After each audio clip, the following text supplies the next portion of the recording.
Howdy, folks. Thanks for tuning in. Hope y'all are doing okay today. So, a couple days ago, I actually had a really interesting conversation with Mom. I think she brought it up. A friend of mine recently came out as transgender. And when I say friend, it's someone that I went to high school with. Couldn't even tell you last time that we got to hang out, but we've been friends on Facebook, so, we kind of keep in touch. But we haven't seen each other in a hot minute. Well, anyway,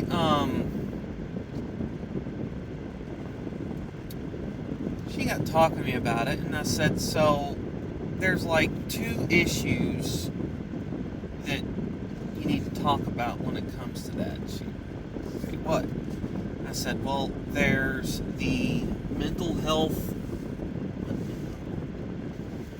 That's a weird thing. Anyway, moving on. There's the whole mental health aspect when it comes to transgenderism, and we dove through all that, and I don't need to run through that with you all. But there's the mental health aspect of transgenderism from, those that are diagnosed with gender identity disorder or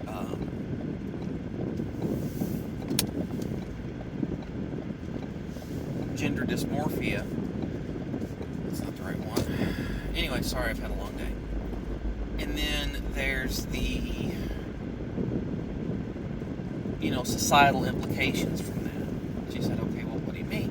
I said, okay, there are a select group of people that, and not 100% of trans-identifying people, where, they could go see a psychiatrist, psychologist, whatever, do the work, the diagnostics and whatnot, to come to the mental health diagnosis of gender dysphoria or gender identity disorder. And you get to that point through medical work. And then you transition. And then there's other people that just come out as trans and it is not questioned. There is no mental health evaluations done, and you are just transitioned socially, and then you're transitioned on hormones, and then you're transitioned medically. Which, that part I don't get. And I said, and then there's the whole, accepting trans in sports and in women's locker rooms and things like that. But I had an interesting thought that I wanted to share with you. So, I gotta back up just a touch here, sorry. Got ahead of myself. So, one of the things that her and I both agree on is, religious and spiritual beliefs, and, God doesn't make the mistakes of, putting the wrong brain in the wrong body and things of that nature. However, mental illness is a thing. That's kind of the way we look at it. So, one of the things that we talked about is okay, if you believe that, that's that's a starting point for this, or that's one of the points in this discussion. I said, and so when it comes strictly to religious and approaching transgender questions from a religious and spiritual perspective, that's kind of where we come at that from. That said, I don't want anyone's religion ruled over me, so I'm not going to do that to anyone else. But I don't think, okay, suppose there's a technology that you can step into this MRI-like machine and have every